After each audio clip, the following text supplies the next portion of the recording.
Tchu, tchu, tchu. It's time.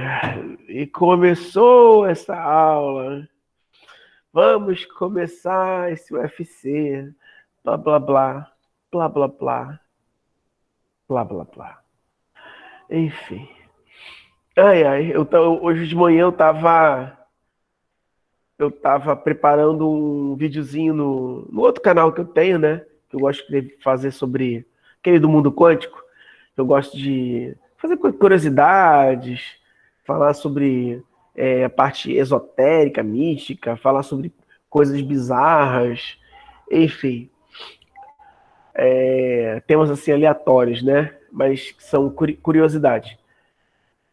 Aí eu falei, né, acordei umas 5 horas da manhã, tinha que fazer, fiquei o dia inteiro fazendo um videozinho lá. Aí durante o vídeo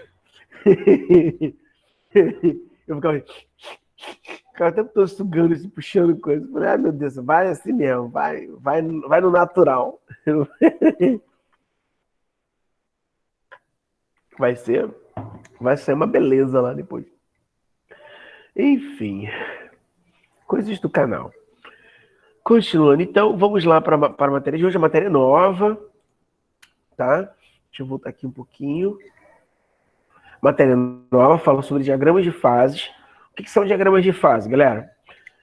Diagramas de fase é para que a gente consiga entender através de um mapa, tá? Através de variáveis, tipo temperatura, composição, pressão, você consiga entender o comportamento químico e como que tipo de material você vai conseguir obter e quais são as aplicações básicas que esse material vai ter a partir daquele tratamento térmico, né? Então você vai utilizar, nesse caso em particular, a gente vai trabalhar com materiais metálicos, tá? Por que trabalhar só com material metálico, professor? Você não trabalha com outros materiais, porque olha só, existem diagramas de fase dos materiais poliméricos, dos materiais cerâmicos, mas assim, eu teria que ser um ano da disciplina, com 4 tempos no mínimo, para poder a gente conseguir abordar tudo. Os dos metais já vai ser já uma coisa bem enxuta, então imagina se eu tentasse abordar os outros. Então, se a gente entender os dos metais, que basicamente entra em todas as engenharias, naturalmente cerâmico e polímeros, né? É uma sequência que vocês podem depois, caso queiram se aprofundar, estudar, tá? Aqui tá agosto, né? Ai, meu Deus. Aqui não era agosto, não. Que era para estar outubro, esqueci de mudar. Enfim, vamos falar um pouquinho, vamos introduzir a matéria em vocês, tá? E começando a introduzir agora, com calma, conceitos básicos. Vamos falar sobre os conceitos básicos. Vamos falar sobre os diagramas em condições de equilíbrio. Vamos falar sobre sistemas isomorfos, muito utilizados somente para a galera que trabalha na área de circuitos e placas integradas, que usam geralmente um ou dois elementos, tipo estanho, cobre, alumínio, né? Por exemplo, para soldas, pequenas soldas a quente, enfim. Sistemas binários são sistemas um pouquinho mais complexos para materiais ferrosos, para quem vai trabalhar na área siderúrgica, metalúrgica, ou então na área de desenvolvimento de novas tecnologias como metais para carroceria de carro e afins. Tá? E o diagrama em si, né, que é o que a gente vai fechar com chave de ouro aí, que é entender o diagrama ferro e cementita, né, ferro-cementita. Aqui, vocês podem ver que é uma foto de microscopia eletrônica de varredura, o famoso MEV. MEV é microscópico eletrônico de varredura. Cada grão desse aqui, vocês podem ver que existem linhas que geram orientações diferentes. E que naturalmente você consegue ver 1, 2, 3, 4, 5, 6 grãos aqui. Grão, tá? Quando eu falo grão, é uma estrutura cristalina que tem uma certa orientação cristalográfica. Tá? Que tem uma orientação, que tem outra tração, trarê. Quanto maior o grão, mais maleável, mais dúctil é o material. Quanto menor é esse grão, mais duro é o material, mais quebrado, mais quebradiço ele se torna. Nós vamos ver, através dos diagramas de fase, principalmente dos materiais metálicos, que existem, por exemplo, estruturas. Esses grãos, eles podem ter desenhos. E esses desenhos podem ser desenhos a partir de tratamentos que vão gerar estruturas austeníticas, baianíticas, perlíticas, tá? E outras, aparecer com sementita, enfim, austenite, sementita, assim por diante. Isso nós vamos ver com calma mais à frente, tá? Sem se assustar, só para ter uma visão geral do que espera por vocês. Continuando, crianças. Ó, componentes. Primeiro, para a gente entender, a gente precisa saber o que é componente, o que é soluto, solvente, solução, tá? Componente é o que é aplicado ali. Geralmente são materiais puros ou ligas. Quando eu digo liga, gente, é no máximo um ou dois metais reunidos, tá? E ou metais puros. Nós vamos, na maioria dos gráficos que nós vamos ver a aplicação de um ou dois metais trabalhando juntos e gerando um diagrama de fases. Soluto. O que é um soluto? Toda vez que eu falar de soluto, vocês vão entender que é o material de menor, ou é o componente de menor quantidade. E o solvente é o de maior quantidade. Então, a solução é a relação entre o soluto e o solvente. Isso aqui é coisa que a gente aprende em química, né? Aí nós temos a temperatura, a composição, a pressão. Tudo isso aqui... Ai, meu Deus. Sabe qual é o meu medo? Tem um programa acho que é Fátima Bernardes, aquele programa que dá de manhã na Globo lá. Tinha acho que é um cantor, sei lá, tava fazendo entrevista com a Fátima Bernardes, aí saiu um catarrão dele assim, foi bem legal. Aí eu não quero pagar esse mico aqui não, porque vai ficar gravado. Ah, meu pai. Então, temperatura, composição e pressão. Aí você fala assim, pô, professor, temperatura, composição e pressão, como assim? O que isso interfere? Interfere sim, quer ver? Você gosta de tomar uma cervejinha ou gosta de tomar um guaraná? Você bota a cerveja, a garrafa de cerveja ou a garrafa de guaraná no congelador, ela está no estado líquido. Aí você olha assim, né, dá uma olhadinha, você vê que não está no estado líquido, depois de algumas horas já está no estado líquido. Só que você tira e bota a mão no meio da garrafa, ou então bate a garrafa delicadamente na superfície de alguma superfície, e ela, de repente, ela começa a congelar. Aí você fala, pô, como é que ela está congelando? Por que ela está congelando? Se eu tirei ela de uma temperatura mais baixa para uma temperatura mais alta, é porque existe uma relação entre a temperatura, a composição e a pressão que faz com que haja aquela mudança de estado físico quase que abrupta, tá? Nós vamos ver isso mais à frente. Aqui, ó, limite de solubilidade, crianças. Limite de solubilidade. Só para vocês entenderem, esse limite de solubilidade, essa curvinha aqui que separa duas fases, tá? Nós vamos ver, nós vamos entender mais à frente, vamos trabalhar bastante com ela e ela vai ter outros nomes. Nesse caso aqui, a gente está chamando de limite de solubilidade. Por quê? Porque eu só estou misturando água e açúcar. Água com açúcar. Então, eu tenho água indo de 0 até 100% e açúcar.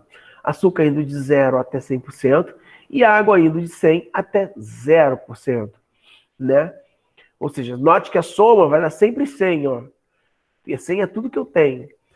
Então, o que acontece? Note que a mais ou menos 35 graus, tá? Com essa composição aqui, ó, de mais ou menos 65 de água e 65 de açúcar e 35 de água, você ainda tem o que a gente chama de solução líquida, que é o xarope, que é a água e açúcar estão tão misturados que você não consegue identificar quem é água e quem é açúcar. Você tem uma fase ali que é o xarope, tá? Só que se você, por exemplo, olha só, não vou mexer na composição, eu vou mexer na temperatura. Quando eu abaixo a temperatura aqui, por exemplo, para 10 graus, note que agora ó, eu estou nessa região aqui. Esse pontinho, quando ó, eu desço esse pontinho, eu já me encontro naquela região. Quando eu me encontro nessa região, significa que aqui, ó, note, aqui a essa temperatura, eu tenho xarope. Quando eu desço, o que eu tenho? A formação da fase sólida, o açúcar, tá? Aí tem aquela aquela velha máxima da têmpera, né? Ah, peraí. Desculpa. Ai, meu Deus. Perdão, desculpa, eu sei que foi o ouvido de vocês. Deixa eu beber água.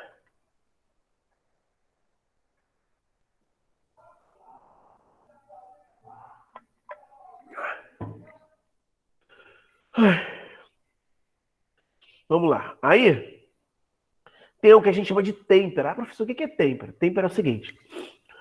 Vamos fazer uma têmpera bem levezinha, bem tranquila, que é você, por exemplo, pegar café e açúcar. Café e açúcar. Você viu? Café e açúcar. O café está mais ou menos a 60 graus. Tá?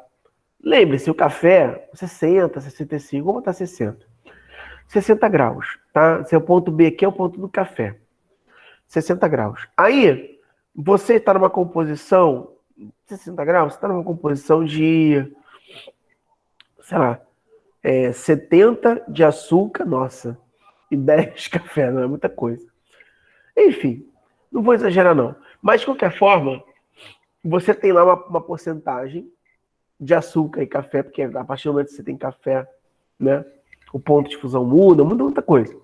Você tem açúcar e café, você botou lá açúcar, botou café, você viu que a quantidade de açúcar que você colocou, ela transforma o café em um líquido doce, mas você não vê açúcar sendo depositado no fundo. Até aí tudo bem, né? Imaginando que é um copo de vidro, que vidro transparente, você consegue ver o fundo. Show de bola. Duas situações. A primeira situação, se você pegar e botar na geladeira, tá? O que você vai ter?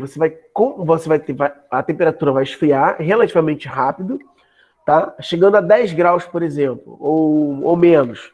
Quando você olha lá de novo o fundo, você olha o fundo e fala assim, pô, tranquilo, ainda continuo tendo café misturado com açúcar e não teve saturação de açúcar. Show. Mas note que se você fizer a mesma coisa, mas pegar o café e deixar em cima da pia, mesma quantidade de açúcar, tá? Partindo da mesma temperatura, mesma quantidade de açúcar e líquido e café. Você bota em cima da pia e volta, quando você olha no fundo, você vê um açúcar sendo saturado no fundo. Aí você fala assim, pô, como? Como que isso aconteceu? Se eu tinha 2 copos com a mesma situação, com a mesma quantidade de açúcar e café, só que um eu botei na geladeira e outro eu botei a temperatura ambiente para esfriar. Por que um não saturou, não teve açúcar no fundo e outro teve? Sabe por quê? Existe uma coisa chamada têmpera. A têmpera, quanto mais rápido você esfriar o material, mais rápido ele tende a guardar a informação das características físicas daquele material naquela temperatura ou naquelas condições iniciais. Tá? Isso é chamado têmpera. Isso acontece muito para quando a gente for trabalhar na área de materiais, for de repente querer pegar uma característica de um determinado material que só se encontra alta em uma temperatura elevada, e você quer, essa característica cristalográfica. Como é que eu faço? Quando ele chegar a essa temperatura aqui, nessas condições de composição, eu vou fazer um resfriamento rápido e vou manter aquela característica ali, a temperatura mais baixa. Tá? Por exemplo, grãos grandes, tá? Uma composição específica, uma fase específica e assim por diante. Nós vamos ver isso, que eu vou passar 2 videozinhos falando sobre têmpera, falando sobre não é a prova de fogo, não, como é que fala? Ai, meu pai, esqueci o nome. Sobre prova de fogo, esqueci. Daqui a pouco eu vou lembrar e vai estar lá escrito. Enfim. Então vamos lá. Solubilidade. Então eu vou parar aqui, tá? Semana que vem eu começo em fases. Eu vou agora mostrar os 2 videozinhos. Por que eu vou mostrar esses vídeos? Por que eu achei interessante esses vídeos para vocês? Então, isso aqui primeiro. Por que esses vídeos são interessantes com relação desafio sob fogo América Latina? Bom, esse aqui é o Tom, tá? Não sei se é Antônio, se é Everton, que também o pessoal chama de Tom, tá? Ele participou desse desafio e ele vai falar um pouquinho sobre a questão de têmpera e revenido, tá? Que são assuntos que nós vamos abordar inúmeras vezes para entender mais ou menos o comportamento mecânico dos materiais, né? Visto que vocês vão estudar isso largamente e provavelmente isso cai em prova, não só na minha prova, mas em prova de concurso. E para quem é engenheiro e for trabalhar numa usina siderúrgica, uma usina siderúrgica, de aciaria, ou metalúrgica, ou mecânica, tá? Muito provavelmente vai ter que saber esses conceitos mínimos necessários, tá? Deixa eu botar para rodar aqui. Vou deixar rodando, mas em alguns momentos eu vou dar uma paradinha para explicar, tá? Oi, eu sou o Tom, um participante brasileiro do Desafio Sob Fogo América Latina. Hoje eu estou aqui para passar para vocês aquelas dicas que eu levei anos para aprender e vão fazer toda a diferença no teu trabalho. Uma das coisas mais importantes para quem vai forjar uma faca em aço carbono é manter o calor dessa peça. Uma peça de aço tem uma temperatura ideal para ser forjada. Visualmente, a temperatura ideal para forjamento é o vermelho cereja. Até você se acostumar com isso, baixa uma escala de cores para aço da internet. Conforme o calor vai aumentando, o aço vai trocando de cor. E é muito importante que você só forje no vermelho cereja. Quando ele fala vermelho cereja, gente, na verdade é porque o espectro de luz para o calor, tá? Ele, de acordo com a cor do material, ele está a uma determinada temperatura. Por exemplo, a cor branca, né? Ela é muito conhecida para temperaturas acima de 2.000 graus. A cor amarelo clarinho, geralmente está até 300 graus. Né? E assim vai, vermelho vai ficando muito quente, temos a cor azul, que é antes do branco, tá? E de acordo com exatamente esse espectro de luz, tá? Você tem uma característica de temperatura. Quando ele diz, quando tiver mais ou menos no vermelho cereja, por aí, você está numa temperatura boa para forjamento, porque o vermelho cereja está mais ou menos a 900 graus. E 900 graus, ele está maleável o suficiente para você conseguir moldar o material, porque os grãos estão grandes. Você tem grãos grandes. Quando você tem um grão muito grande, você consegue moldar o material na forma como você quer.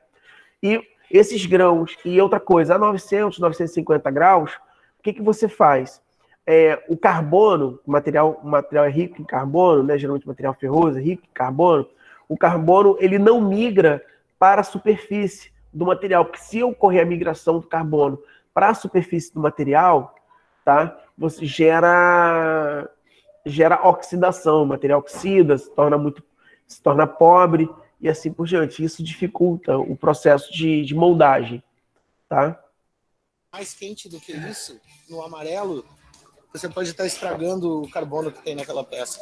Mais frio do que isso, você pode causar uma trinca que vai terminar descobrindo só depois da faca pronta, ou só depois dela quebrar na tua mão.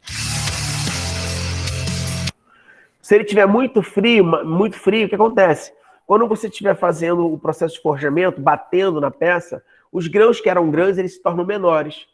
E quando eles vão se tornando menores, quanto menor é o grão, mais duro é o material. E se ele se torna mais duro, significa que ele se torna frágil. A propagação de trinca ocorre de forma mais rápida. Para ter certeza que você não está errando na hora de temperar uma peça de aço, use um ímã perto da forja. O aço fica não magnético na hora de temperar. Então, na medida que você for esquentando, vai aproximando o ímã da peça. Tem uma hora que ele vai parar de pegar. Esse é o momento de mergulhar no óleo. Por que acontece? Ocorre uma mudança na estrutura cristalina dos materiais metálicos. Tá? Ele vai de CCC para CFC. Quando ele está próximo de fazer essa transição de estrutura cristalina, que aí fica entre 900 e 920 graus, tá? O que acontece? Ele se torna paramagnético. Ele já não tá, o ímã não pega. Então é um macete para você entender essa mudança de estrutura cristalina. E aí, quando ocorre essa mudança de estrutura cristalina, você vai para uma estrutura cristalina que é ideal para forjamento, para peças duras, para poder fazer um aço com maior qualidade, né, de acabamento e assim por diante. Que deve estar mais ou menos 80 graus. Outra coisa, note que quando ele faz têmpera, a têmpera pode ser feita a ar, pode ser feita a água ou pode ser feita a óleo. Existem algumas têmperas que não são muito comuns, que são feitas em pó, tá? Geralmente em talco, alguma coisa assim. O interessante, só para vocês entenderem com relação à questão de têmpera, que lembrei aqui, há mais ou menos uns 5.000 anos ou algo do gênero, os japoneses descobriram o processo de têmpera quando eles quando eles produziam as espadas. Eles percebiam que eles conseguiam espadas com um aço de melhor qualidade quando eles temperavam. Só que o problema é que o processo de têmpera que eles faziam naquela época não era comum na época, mas é muito incomum hoje. Geralmente eles pegavam os escravos, né? E pegavam a espada, a lâmina, né, que estava sendo trabalhada, e pegavam e enfiavam aquela lâmina na pessoa, né? O que acontece? Por que ele fazia isso? A temperatura do corpo está por mais ou menos 36 graus. A viscosidade do sangue não é próxima do óleo, mas dá o processo de têmpera o melhor resultado. E ainda tinha a questão do ferro que estava contido no sangue, que gerava uma fina camada de proteção ali de ferro, né? Tratado em cima da lâmina, que ela tem a temperaturas de 900 graus. Então, era bem interessante o que acontece. Como eles pegavam, enfiavam aquilo ali na pessoa e tiravam em determinados pontos do corpo, tá? Ele cauterizava, então a pessoa não morria. Então, geralmente, faziam isso 2 a 3 vezes na mesma pessoa, né? A têmpera, para não estragar a espada, né? Para não gastar a espada. Então tinha a pessoa lá. Então ele enfiava lá a espada, fazia o forjamento de novo, a pessoa lá gritando, cala a boca, fica quieto. Pá, pá, pá, enfiava de novo a espada, aí pá, pá, pá, pá, pá. Era bem legal. Ser escravo naquela época no Japão deveria ser bem interessante. Enfim, deveria ser uma emoção imensa, imensurável. E aí surge o processo de têmpera. Na verdade, os japoneses achavam, né, que quanto mais forte era o escravo, quanto mais guerreiro ele era, né, mais difícil fosse a captura desse escravo, né, em vilarejos e tal, assim por diante, significa que ele capturava a alma daquela pessoa na espada. Então aquela espada se tornava incrível, ótima, né, fantástica a partir da captura das almas. Então tinha, por exemplo, alguns japoneses, alguns forjadores de espada, que às vezes pegavam e faziam têmpera com 10, 15 escravos. Ele matava literalmente, né, 10 a 15 escravos com a mesma espada. E geralmente as espadas eram entregues aos reis, né, aos imperadores, aos chefes das colônias, né, como espadas de 1000 almas, espadas de 20 almas, né? Que na verdade não era bem isso, né? Que ela foi trabalhada, temperada várias vezes, então ela se tornou um aço de altíssima qualidade. Enfim, com uma cultura que não sei se é inútil ou útil, mas espero que tenha. Já que a gente está falando de temperaturas ideais e da qualidade final da faca, eu não posso terminar as dicas de hoje sem falar do revenimento. Depois que você esquentou a sua faca e mergulhou ela no óleo, ela ficou dura demais. Ela não serve como uma faca, ainda precisa da última parte do tratamento térmico, que é o revenimento. Vai colocar ela no forno por 1 ou 2 horas, a temperatura ideal para cada aço. Isso pode variar de 100 e poucos graus até 200 e poucos. Por que o revenimento? Se tiver alguma trinca, alguma formação, alguma fase que não deveria estar ali, naquela temperatura de 200 graus, mais ou menos, durante 2, 3 horas, você controla as fases, você faz com que todas elas tenham a mesma característica. Então, não vai existir fases cristalinas que vão gerar tensões internas, entendeu? Podendo gerar trinca. Por isso é importante saber o aço que tu está trabalhando e a temperatura em que ele deve ser temperado e revenido. Eu espero que essas dicas tenham sido úteis. Foi sim, muito obrigado, muito útil dessa parte. Vamos passar para outro maluco aqui, que não é esse aqui. Ô, droga, deixa eu tirar essa bosta. E teve pesadelos com aquela tela preta cheia de letrinhas. Tá, Zé Ruela, vamos lá. Cadê esse aqui? Não, volta. Ai, bostas voadoras. Caraca, eu apaguei. Bosta. Cadê o maluco do Revenido? Ai, meu Deus. Faca do Rambo. Não. Ai, bostas voadoras. Isso acontece comigo só porque eu sou Retardado. O próprio Sombrio, o período Sombrio de Alves. Ai, meu Deus do céu. Pô, pior que tava aqui essa bosta.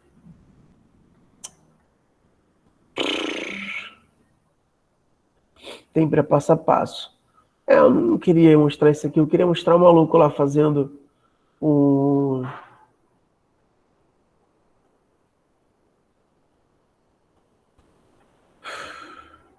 Tem para uma faca.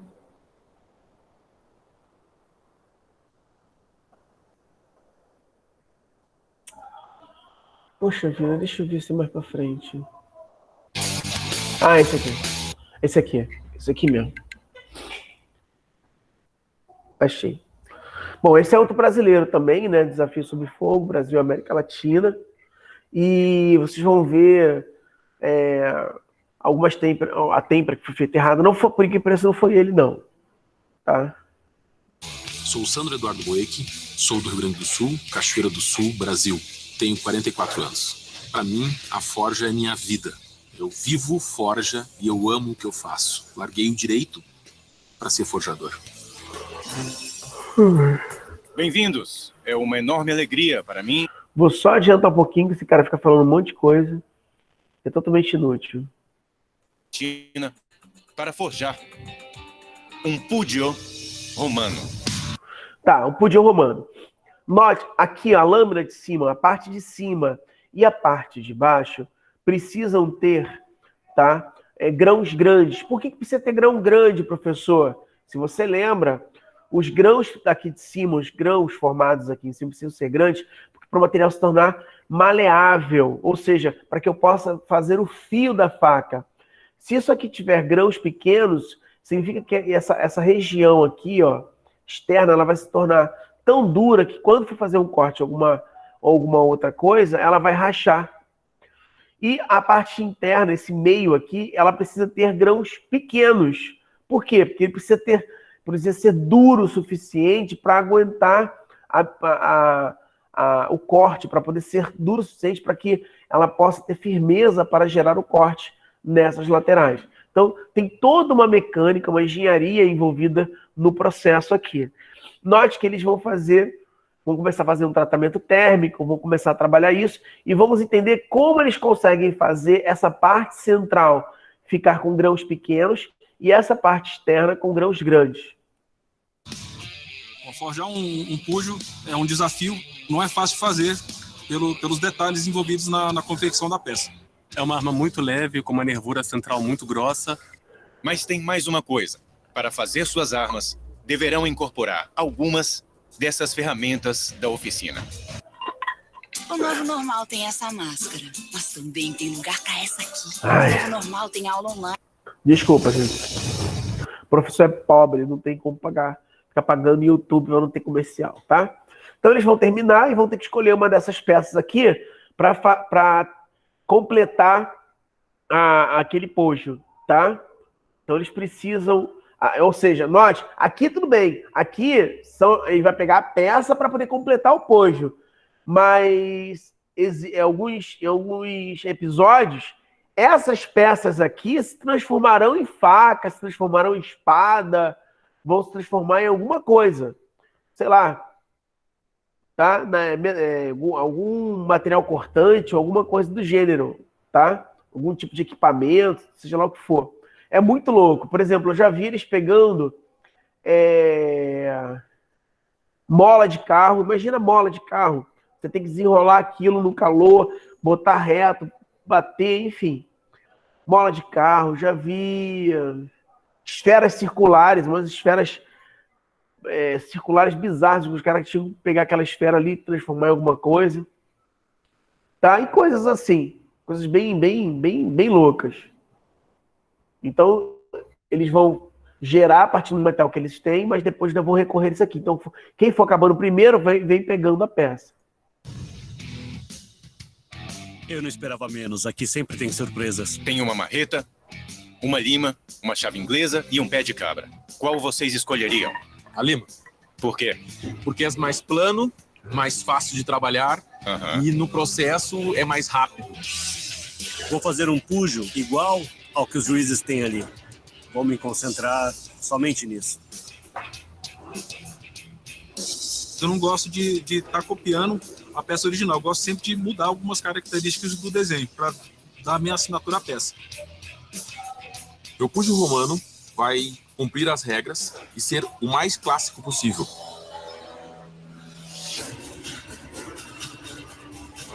Três, 2, 1. Os 10 minutos de desenho terminaram, senhores. Vocês têm 1 hora para o desafio rápido. O desafio é difícil, cortar uma corda desse tamanho aí com uma faca feita de copa.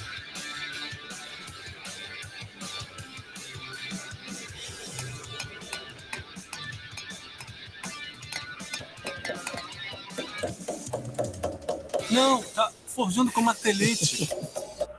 Por que ele usou o martelete, o louco? Ele quer deixar a parte central dura, lembra? Que eu falei que ele tem que quebrar os grãos?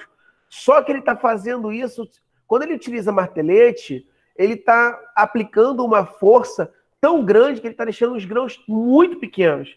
E esses grãos muito pequenos, eles vão tornar aquela parte central muito frágil. Frágil demais. Muito dura, consequentemente muito frágil. Então, de repente, uma estocada, um corte, aquela parte central, ela vai acabar rachando abruptamente. Então, ele não deveria estar fazendo, deveria estar fazendo isso manualmente. Por isso que o juiz ali, um dos juízes, falou assim, caraca, o cara tá usando um martelete, entendeu? É um material muito mole para o martelete. Você está matando um mosquito com uma bomba atômica.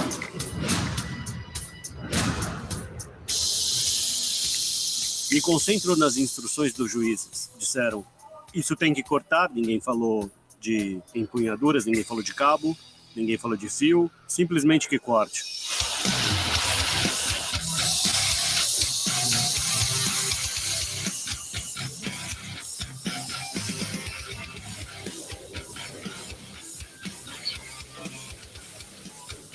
A ideia é, quem cortar primeiro essa corda tem direito a escolher ir escolhendo um daqueles equipamentos para poder agregar a faca, tá? Um daqueles materiais que ele mostrou no início para agregar a faca. Então, eles têm que... Quem conseguir cortar essa corda primeiro, quer dizer, tem que ter o melhor fio, né? Como é um material muito mole, não mantém muito o fio. Viu o que ele falou? A superfície, o metal que ele deu é muito mole, ou seja, o grau de carbono, a quantidade de carbono é muito baixa. Quanto menor a quantidade de carbono na estrutura do ferro, tá, do material metálico, mais maleável ele se torna. Entendeu? Isso também influencia na maleabilidade. Quanto maior o teor de carbono, mais duro é o material de se trabalhar.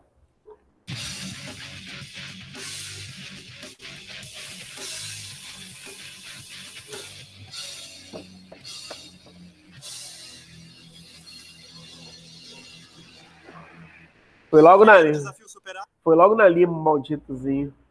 Já consegui a lima.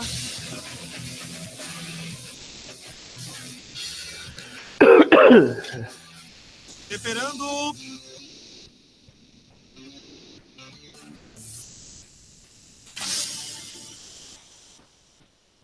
O que aconteceu? Lembra que ele bateu no martelete? Quando ele bateu no martelete, ele criou grãos tão pequenos no centro que quando ele fez têmpera, o material o material dobrou, envergou. E agora ele vai fazer outra merda. Olha que legal. Faço 4 têmperas e, na verdade, deixa muito a desejar. Isso jamais deve ser feito porque temperar com água pode gerar fissuras. Por quê? Se você... Imagina, o material está expandido, né? Quando você aquece o material, ele aumenta de tamanho. Quando você faz a têmpera, você tem que fazer em uma temperatura, né? Em um líquido, cuja temperatura não pode também ser tão baixa. A água está uma temperatura muito baixa. Então, quando você joga água nesse material, ele contrai tão rapidamente que ele acaba trincando, né?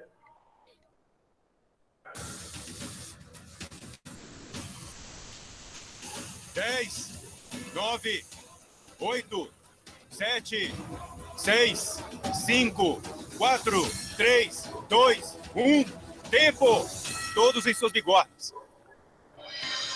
Foram as 3 horas mais exaustivas dos últimos 13 anos de cutelaria. É muito cansativo.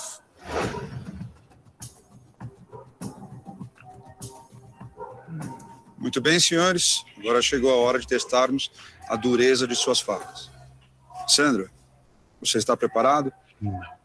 Não vai fazer diferença nenhuma. Grosso, estúpido, mas tudo bem. Tô rindo de nervoso. Os resultados falam por si. Ao longo desses 9 anos de existência, aprovamos milhares de... Tá ótimo pra mim.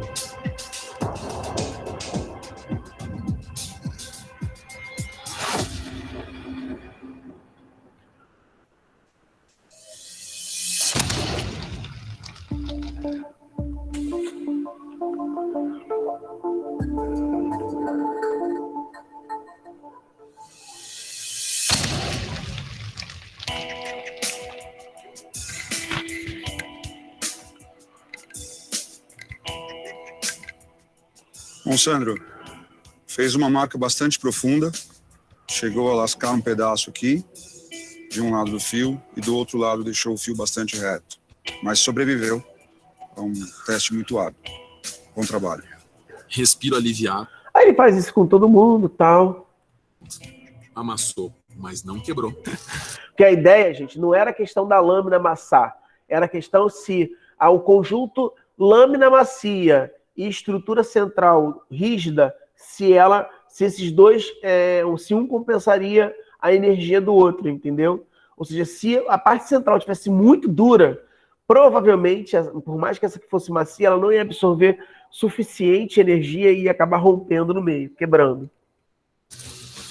E eu lembro que tenho que consertar a empunhadura, que é muito curta. Agora eu pego um pedaço de aço, soldo na parte traseira da minha faca, para que ela fique mais longa e fique totalmente integral. Nós não temos uma visão muito boa do que o Hector está fazendo ainda, então ele me parece estar um pouco mais atrasado. Acho que o que me deixa mais nervoso é que a lâmina mede 2 milímetros, então é uma lâmina muito, muito fina, e os testes que vão fazer são bastante exigentes.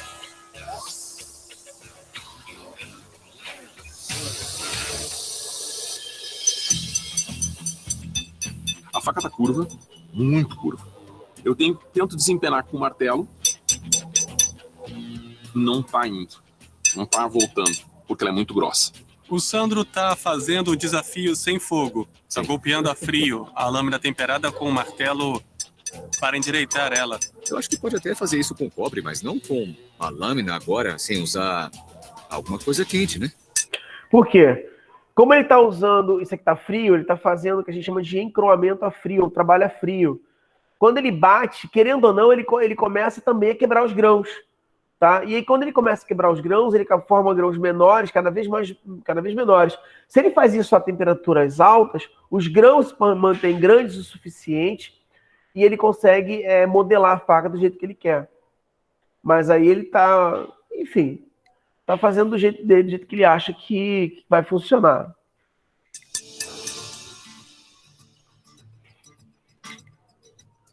Forjadores, como sabem, o púgil romano era conhecido no campo de batalha por sua resistência e penetração. Foi assim que criamos esse teste, onde vou golpear de forma violenta, primeiro um capacete e depois tentarei penetrar um escudo de madeira forrado com metal. E agora é a vez do Sandro. Você não tá nervoso, né? Não.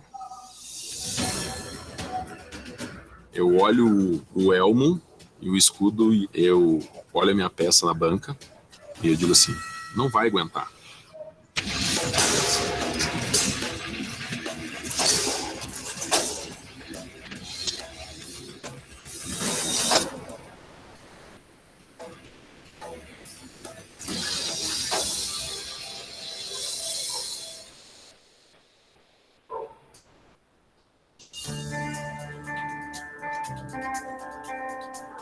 Muito bem, Sandro. Para começar, sua faca tem uma só peça, a guarda não se mexe, isso é um bom ponto. Senti ela muito bem na mão, não senti nenhum tipo de esforço na mão, isso quer dizer que a empunhadura está bem realizada. Sofreu muito pouco no teste de resistência, tem apenas uma sombra, e a ponta segue no lugar. Então, olha, parabéns, é uma faca muito resistente.